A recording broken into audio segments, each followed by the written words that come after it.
Hello everyone, welcome to Techavro.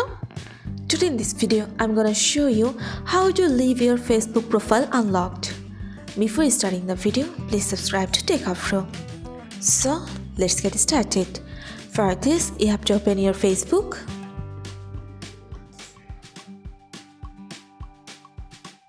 Now go to your menu, scroll down, press on Settings and Privacy.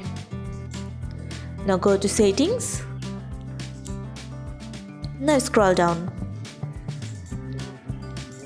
Here you can see the option of Profile Locking. Press on this. If you want to leave your Facebook profile unlocked, you just have to press here Unlock option. Click on Unlock your profile. Press on OK. That's it. So this is how to leave your Facebook profile unlocked. So guys, that's it. You can do this.